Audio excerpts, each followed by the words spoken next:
Why do you think today it is so much more difficult to inject nuance into analyses and have that taken seriously? I mean, there are multiple factors, I know, but do you think there is something overarching? Yes, more or less I do. And I think that the something is corruption. And I mean corruption in a general sense. There's, of course, a narrow sort of political corruption that occurs, but we have a general culture of corruption that has resulted in powerful forces unhooking the mechanisms by which we would figure out what is true because it is inconvenient for this industry or that industry or this coalition. So the ability to shut down an inquiry that leads in an inconvenient direction has now swept across the board. And so the institutions, I don't think in general it is that people once understood and now they don't.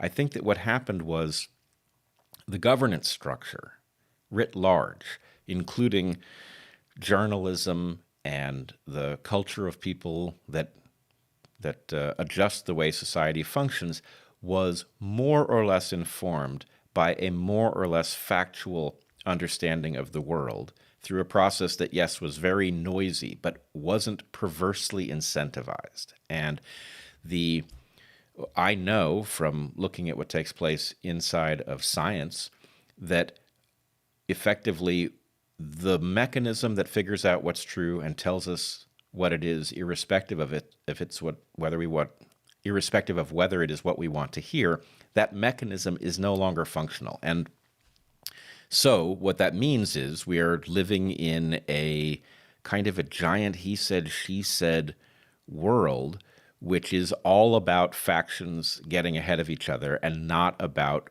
the thing that actually ought to unite us, which is the truth of the precariousness of our position, the necessity that we figure out how to preserve the system as we have it, to fix its defects as is possible, and to move forward through time aware that the real jeopardy may come from outside, right? We could face, for example, a Carrington event that would take out a large portion of, let's say, a third, of the grid, the electrical grid for North America, would create a very serious nuclear hazard because nuclear reactors depend on power in order not to melt down, etc. That's a threat. That's not a political question. That's a question we ought to be focused on because of the fragility of the system we've structured. And all people ought to be united in looking at that and saying, well, that ought to be a high priority. But of course, it's on nobody's radar because it doesn't fit with the paradigm of demonizing the other and arguing that, in fact, they are the problem, we are the solution, it's time to give us power, and all of the games that are usually played.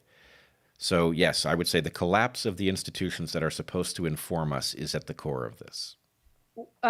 What would you say is the reason for the collapse? Where did that start? Well, without being too specific about it, I would say that there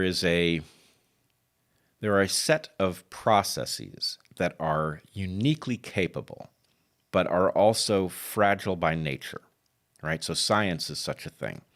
Science is the best mechanism we have for figuring out what is true. There will be tweaks to the way we do it, but in general, I think we've landed on the best mechanism for robustly increasing our understanding over time. It is not tolerant to being plugged into market forces, right? It can't be in the same room with them. It needs distance. And It so needs independence. it needs a firewall. And so by not firewalling science and by saying, well, okay, market forces are great. They figure out what's better and what's worse, so let's just plug the market into them. We'll figure out who the best professors are. We'll figure out what the right experiments are. We'll figure out what the questions are we ought to address. By doing that through market forces, we've effectively taken the trappings of science and put them onto economic phenomena. And so the market may be very interested in telling us what we want to hear. It may be interested in flattering us, and it may be reluctant to warn us because that's kind of a bummer, and it doesn't sell cars. So we took our best asset and we threw it in the shed with some chemicals that it can't withstand, and then we're surprised that it isn't working right.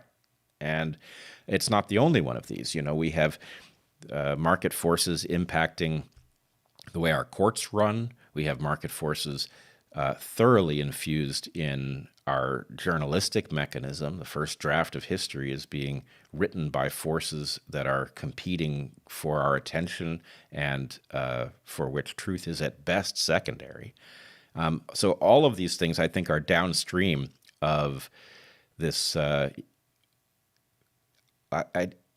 very enthusiastic about markets. I believe they are uniquely capable, but they are not the right tool for anything and everything. They are the right tool for certain things, and they need to be kept away from other things. And because we didn't draw that line, I believe our institutions are in collapse.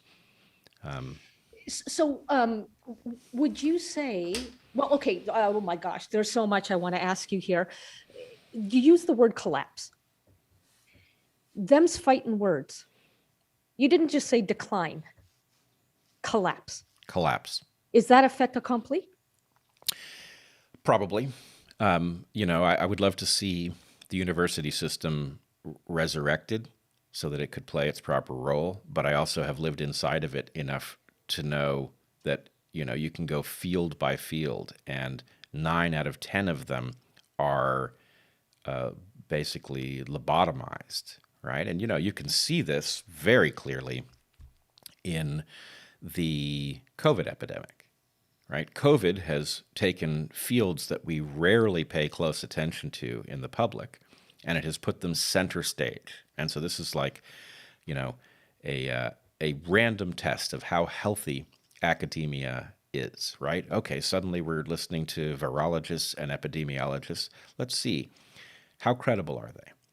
Well, they are circling the wagons around, for example, the idea that COVID-19 must have emerged from nature unaltered and couldn't possibly have emerged from the laboratory in Wuhan that was studying these very things.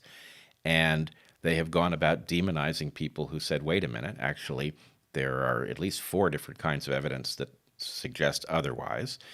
And if you scratch the surface and you dig a little deeper, you discover that actually, in part, there are perverse incentives, economic in nature, that would cause these fields to circle the wagons around what is increasingly clearly a false consensus. And so, what I would say is that's not a coincidence. History chose a field or two at random for us to check how well our institutions are doing. And what we found is that the people that we need to be completely independent of politics and economics at this moment are behaving in a completely political and economically motivated way, right? And my contention is you're going to find that across the map, right? Any field you tune into is very likely to have these dynamics. Your best bet for places where it isn't are places where nothing is at stake. Right? The closer that a field is to economic phenomena, medicine, for example, the more corrupt it tends to be.